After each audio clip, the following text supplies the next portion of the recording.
Well, as promised, I did say I'd update everyone on the drought conditions, so let's check out last week's drought monitor. So last week, we did see a moderate drought across portions of the PD and Low Country that stretched into the Midlands and up into the upstate as well. We saw a severe drought down in the Low Country closer to the South Carolina-Georgia border, and also a severe drought for portions of the upstate and Midlands. We got an update yesterday. It shows little improvement, but some improvement is all that matters. The flooding that we saw in the Myrtle Beach area completely wiped out the drought there. We saw some improvement near the Charleston area, but mainly all across the Midlands is where we saw the most improvement because we got a lot of rain in the Midlands this week, so that really helped out the drought conditions there. But unfortunately, we hang on to the severe drought down in the Low Country, and the moderate drought actually stretched further into portions of the upstate. So a lot of rain still needs to fall before we can completely wipe off that drought. Tonight, we're going to pick up on some more of that rain, so that could potentially help out our drought heading towards our next update next Thursday. But our temperatures are also going to stay in the 70s, so it is going to feel unbearably muggy once again tonight.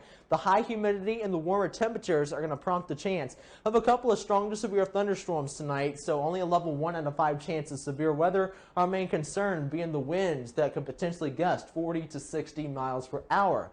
So by 4 o'clock this afternoon, we could see some rain and thunderstorms by the daytime heating start to fire up across the Midlands, Low Country, into PD, and maybe some of the upstate getting in on the action as well. But by 8 o'clock this evening, a line tries to form. That's going to be my main concern for the severe weather threat this evening. Of course, I will go live if anything does develop with this line. That's going to continue to bring some heavy rain and thunderstorms through the remainder of this evening and into tomorrow morning. But by tomorrow morning, I do believe any of the rain will just be rain with maybe a crack of thunder here and there. But by the time you're waking up Saturday morning, the majority of the rain will be out of here.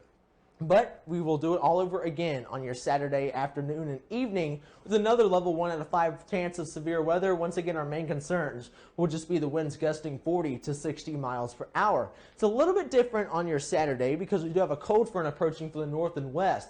We could see some rain and storms start to develop ahead of that cold front from the daytime heating, with our temperatures once again reaching the 90s. So some rain and storms across the Midlands by 3 o'clock. By 5 o'clock, some heavier rain batches and maybe even some thunderstorms embedded as well. That's going to continue to push into portions of the PD and down into the Low Country as we head through the remainder of your Saturday evening. But by early Sunday morning, the majority of the rain is going to start to move out of there. Before we do it once again, all over again by your Sunday afternoon, but our temperatures are going to be a lot cooler for your Sunday afternoon. You see 81 in the upstate and PD, 82 in the Midlands, 86 down in the Low Country. But tomorrow we are going to stay in the 90s for one more day before we get that heat relief. But unfortunately, those 80s aren't going to feel like the 80s. They're going to feel more like the low to mid 90s because our humidity is going to stay close to our top category with the lock your doors. But we are going to see high humidity heading through next week. You see that labeled here on my muggy meter.